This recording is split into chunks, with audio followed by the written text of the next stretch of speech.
દરેકને જય દીપોમાં જય માતાજી। મિત્રો આપ સૌને નમ્ર વિનંતી કે આ ચેનલને સબસ્ક્રાઇબ કરો, શેર કરો, લાઈક કરો। જય દીપોમાં। તો રાજુભાઈ તરફથી એક સંદેશો આપવામાં આવ્યો છે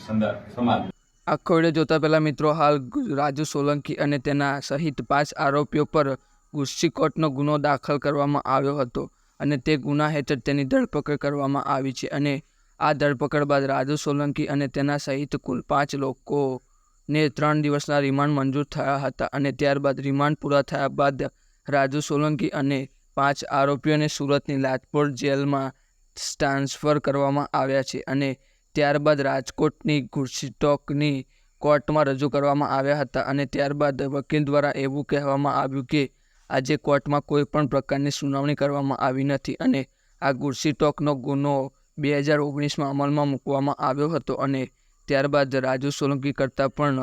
ઘણા બધા ગંભીર આરોપીઓ છે આપણા ગુજરાત રાજ્યમાં, પણ હજુ સુધી તેમના વિરુદ્ધ ગુસ્સીટોકનો ગુનો નોંધવામાં આવ્યો નથી, પરંતુ આ પરિવાર ગોંડલના ધારાસભ્યના પુત્ર વિરુદ્ધ ફરિયાદ નોંધાવી હતી અને ત્યારબાદ ઘણા બધા આંદોલન પણ કરવામાં આવ્યા હતા અને એમાં ક્યાંક ને ક્યાંક આ લોકોએ સરકાર સમક્ષ આંદોલન કરવાની ચીમકીઓ આપી હશે દલિત સમાજે, એટલે એ આંદોલનને ડામી દેવાના ભાગરૂપે પૂર આવે એની પહેલાં સરકારે પાર બાંધી દીધી હોય એવો ઘાટ સર્જાયો છે। એટલે આનંદ ફાનંદમાં ગમે તેમ કરીને આ લોકોને ડામી દેવા માટે થઈને હાલની આ ફરિયાદ ઊભી કરવામાં આવી હોય એવું લાગી રહ્યું છે અને મિત્રો, આ કેસમાં ફરિયાદ કરનાર અને ફરિયાદી બંને હાલ જેલવાસ છે અને આ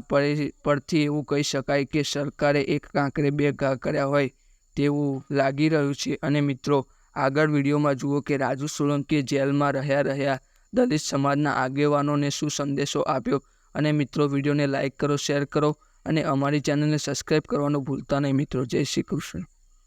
બેનને મળ્યા છે, બેન છે એ રાજુભાઈને મળ્યા હતા, તો રાજુભાઈ તરફથી એક સંદેશો આપવામાં આવ્યો છે